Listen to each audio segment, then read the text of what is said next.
जो हुसैनी जज्बे की जिंदगी नहीं रखते, हम तो ऐसे लोगों को याद भी नहीं रखते। जो हुसैनी जज्बे की जिंदगी नहीं रखते, हम तो ऐसे लोगों को याद भी नहीं रखते। हम यजीद को अपनी चाहतों में क्यों रखें, ऐसे वैसे पत्थर को जौहरी नहीं रखते। हम यजीद को अपनी चाहतों में क्यों रखें, ऐसे वैसे पत्थर को जौहरी नहीं रखते। मोहतरम अजमत भागलपुरी को सुनने का हम लोगों ने शरफ हासिल कर लिया है। हमारे दरमियान जो ज़ात तशरीफ़ फरमा है, दर्द इश्क मोहब्बत जिनके यहाँ पदरजे अतम मौजूद है, हुजूर शाह सैयद शबात हुसैन शाह साहब क़िबला मिंबर नूर पे तशरीफ़ फरमा है। उनकी बातें, उनकी गुफ्तगू हमको और आपको समाअत करनी है। अल्लाह का शुक्र है कि पूरे हिंदुस्तान में नातिया शायरी के हवाले से एक बहुत बड़ा नाम, जिसके बाप दादा कभी अफ्रीका से गुजरात के करीब गोंडल को अपना मस्कन बनाया, और अल्लाह का शुक्र है कि वहीं से वो शख्स उठा और हिंदुस्तान भर के नात के मुशायरों का हीरो बन गया। सना खान रसूल मोहतरम शब्बीर बरकाती साहब क़िबला गोंडल गुजरात वो हमारी निगाहों के सामने बैठे हुए हैं। इंशाअल्लाह उनसे हुजूर की नात सुननी है, लेकिन मैं चाहता हूँ कि सबसे पहले यहाँ से लेकर वहाँ तक जितने लोग मौजूद हैं, अगर वो करम करें तो खतीब हिंदुस्तान शहजादे सरकार गौसुल आज़म हुजूर सैयद शबात हुसैन साहब क़िबला की बातें सुन लें इंशाअल्लाह।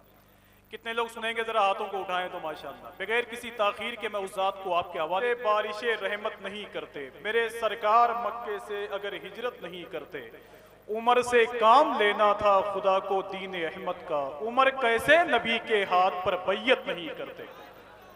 उमर से काम लेना था खुदा को दीन अहमद का, उमर कैसे नबी के हाथ पर बैयत नहीं करते। यहाँ जितने लोग बैठे हुए हैं वो सोच रहे होंगे कि कम से कम शहजादे सरकार गौसुल आज़म हुजूर सैयद शबात हुसैन साहब क़िबला की गुफ्तगू बहुत पहले होनी चाहिए थी, लेकिन अल्लाह का शुक्र है कि हज़रत ने आप जैसे नेक लोगों को जगाया भी है, हुजूर की बातों को बताया भी है। आइए बहुत ही अदब और एहतराम के साथ जितने लोग यहाँ मौजूद हैं, मैं जानना चाहता हूँ कि वो सारे लोग मोहतरम शब्बीर बरकाती को सुनना चाहते हैं। तो जितने लोग सुनना चाहते हैं, मैं उनसे गुजारिश कर रहा हूँ कि थोड़ा सा आराम से बैठ जाए ना भाई। बस थोड़ी सी आपकी मोहब्बतें मिलती रहेंगी तो मेरा यकीन है कि इंशाअल्लाह आसानी के साथ आप सफ़र करते रहेंगे, मोहतरम शब्बीर बरकाती को आप सुनते रहेंगे। लेकिन थोड़ी सी अपनी आवाज़ को कम कर लें। बस इस आवाज़ को कम करने के लिए मैं नात का एक शेर पढ़ता हूँ ताकि वो आ जाए, मैं वहीं बैठ जाऊँगा। न ये सूरज चमकता है न वो चंदा चमकता है। बस आखिरी मर्तबे आप सुभान अल्लाह कहते हैं, सबका काम बन जाएगा इंशाअल्लाह। और अगर आप नहीं बोलेंगे तो हुजूर सैयद साहब क़िबला की नात खानी होगी। शब्बीर भाई को आपने देख लिया है, फिर इंशाअल्लाह कभी और सुन लीजिएगा। इस पर भी वो कह रहे हैं सुभान अल्लाह। न ये सूरज चमकता है न वो चंदा चमकता है, निगाहे इश्क में तो गुंबदे खजरा चमकता है। न ये सूरज चमकता है न वो चंदा चमकता है, निगाहे इश्क में तो गुंबदे खजरा चमकता है। और कोई है फातह खैबर तो कोई फातह करबल, इधर बाबा चमकता है उधर बेटा चमकता है। कि कोई है फातह खैबर तो कोई फातह करबल, इधर बाबा चमकता है उधर बेटा चमकता है। मैं जानता हूं कि बिला ताखीर आप शब्बीर बरकाती साहब को सुनना चाहते हैं, लेकिन मैं बहुत जिद्दी आदमी हूं, आखिरी शेर जरूर पढ़ूंगा मैं। तो जरा हाथों को उठाकर बोले लब्बैक या रसूल अल्लाह, और मिलकर बोले लब्बैक या रसूल अल्लाह। भाई शब्बीर भाई को लोग सुनने के लिए आते हैं, मुझे मालूम है, लेकिन बहुत सारी जगह पे उनको सिर्फ देखने के लिए आते हैं। ये अलग बात है कि जाहिरी तौर पर उनके पास खूबसूरती तो नहीं है, लेकिन उनका दिल बहुत खूबसूरत है। एक शेर पढ़ता हूं मैं सरकारे गरीब नवाज के हवाले से, और आपकी आवाज यहां तक आएगी इंशाअल्लाह। न ये सूरज चमकता है न वो चंदा चमकता है, निगाहे इश्क में तो गुंबदे खजरा चमकता है। कोई है फातह खैबर तो कोई फातह करबल, इधर बाबा चमकता है उधर बेटा चमकता है। जमाना हो गया लेकिन कोई वैसा नहीं चमका, जमीने हिंद पर जैसा मेरा ख्वाजा चमकता है। कि जमाना हो गया लेकिन कोई वैसा नहीं चमका, जमीने हिंद पर जैसा मेरा ख्वाजा चमकता है। जमीने हिंद पर जैसा मेरा ख्वाजा चमकता है। और इसमें एक आखिरी शेर और है। मैं जानता हूं कि आप परेशान हो रहे हैं, लेकिन मैं चाहता हूं कि इतना परेशान कर दूं ताकि शब्बीर भाई दिल खोल के पढ़ लें। न ये सूरज चमकता है न वो चंदा चमकता है। अब जिनको हुजूर सरकार ताजुश शरिया से मोहब्बत है, इंशाअल्लाह वो बोलेंगे। समझ रहे हैं? सबकी आवाज यहां तक आनी चाहिए। बस न ये सूरज चमकता है न वो चंदा चमकता है, निगाहे इश्क में तो गुंबदे खजरा चमकता है। कोई है फातह खैबर तो कोई फातह करबल, इधर बाबा चमकता है उधर बेटा चमकता है।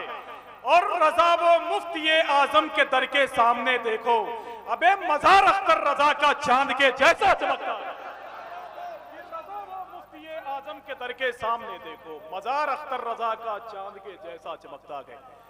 मजार अख्तर रजा का चांद के जैसा चमकता है।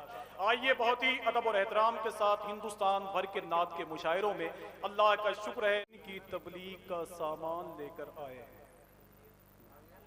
पता नहीं क्यों आज यहाँ आते हुए डर लगता है। और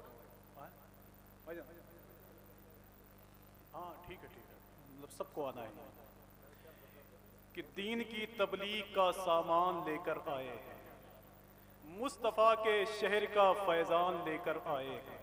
तीर खंजर और ना तलवार की बातें करो, मेरे ख्वाजा हाथ में कुरान लेकर आए हैं।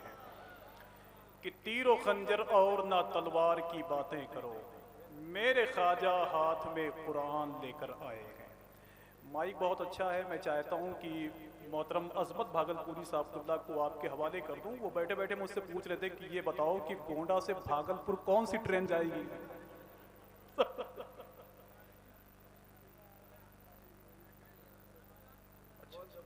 हाँ, तौसीफ एक बच्चा है श्री दत्तगंज बाजार का, मेरे ख्याल से वो गायब हो गया कि आप लोगों ने गायब कर दिया है। तो मैं गुजारिश कर रहा हूँ कि तौसीफ नाम है, श्री दत्तगंज बाजार के हैं वो, अगर किसी को मिल जाए तो उनके घर वालों के हवाले कर दें जो लोग आए हो। तौसीफ नाम है, तौसीफ बच्चे। तो अजमत भाई बहुत देर से बैठे हुए मुझसे पूछ रहे थे कि आखिर गोंडा से भागलपुर कौन सी ट्रेन जाएगी। मैंने कहा क्यों, तो कहा कि यार माइक बहुत मुनासिब नहीं है कि उस पर खड़े होकर मैं घंटों हुजूर की नात पढ़ सकूँ, समझ रहे हैं। तो इंशाल्लाह 3 बजे के बाद है, लेकिन आपको यहाँ तक आना है। लेकिन और कारी मोहम्मद अली फैज़ी साहब हिंदुस्तान के बहुत मशहूर और मारूफ नात खां हैं, जिनको सुनने के लिए फ़ी ज़माना लोगों ने मीलों सफ़र किया है। अल्लाह का शुक्र है वो आपके दरमियान बैठे हुए हैं। मैं जल्दी एक शेर पढ़ता हूँ नात का और अपने भाई मोहतरम अजमत भागलपुरी साहब को आपके हवाले करता हूँ। दूर अंदेशी इसी में है कि शेर पढ़कर और वहीं बैठा जाए ताकि आराम से सुन लिया जाए। बाकी महफिलें रोज़ होती हैं, 15 दिन हो गए फजर की नमाज घर ही पढ़ता हूँ, समझ रहे हैं कि एक दिन मेरे नसीब में वो दर भी आएगा जिसे हुजूर का शहर देखना है वो बोले। बाकी ये सारे लोग बैठे हुए हैं, इनकी आवाज़ इंशाल्लाह यहाँ तक आएगी।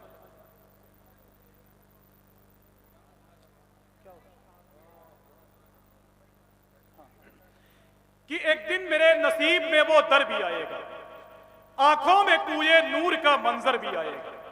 बस एक ही शेर है बस कि एक दिन मेरे नसीब में वो दर भी आएगा। उसके बाद में इंशाल्लाह हुजूर सैयद शबाब हुसैन साहब तशरीफ लाएंगे। उसके बाद आप सबको हवाले कर दूंगा मैं गोंडल गुजरात से तशरीफ लाने वाली उस आवाज़ के हवाले से जिसको दुनिया शब्बीर बरकाती के नाम से मौसूल करती है। वो आएंगे इंशाल्लाह फजर की नमाज तक पढ़ेंगे कि एक दिन मेरे नसीब में वो दर भी आएगा और आंखों में कुए नूर का मंजर भी आएगा। महशर में आसियों को छुड़ाने के वास्ते मालूम है कि शाफ़े महशर भी आएगा। कि महशर में आसियों को छुड़ाने के वास्ते अब मालूम है कि शाफ़े महशर भी आएगा। और मोहम्मद अली भाई जब आला हज़रत सरकार का विसाल हुआ था तो वहाबियों के घरों में घी के चिराग रोशन हुए थे। आप खुद पहन लीजिए और लेट जाइए। वहाबियों के घरों में घी के चिराग रोशन हुए थे। अब कौन आएगा मेरा जवाब देने के लिए? तो अल्लाह का शुक्र है कि उसी घर में सरकारे मुफ्ती आजम तशरीफ लाए।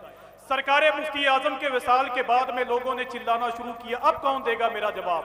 तो उसी घर में एक नूरानी सूरत वाला बेटा पैदा हुआ जिसको दुनिया बाद में ताजु शरिया कहने लगी।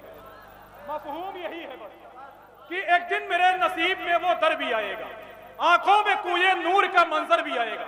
अगर अजमत भाई बोले तो ठीक है, वरना आपकी ट्रेन है कि एक दिन मेरे नसीब में वो दर भी आएगा, आंखों में कुए नूर का मंजर भी आएगा और महशर में आसियों को छुड़ाने के वास्ते मालूम है कि शाफ़े महशर भी आएगा। और कह दो वहाबियों से मनाए ना अपनी खैर, अबे अहमद रजा के बाद वो अख्तर भी आएगा। कि कह दो वहाबियों से मनाए ना अपनी खैर, अहमद रजा के बाद वो अख्तर भी आएगा। अहमद रजा के बाद वो अख्तर भी आएगा।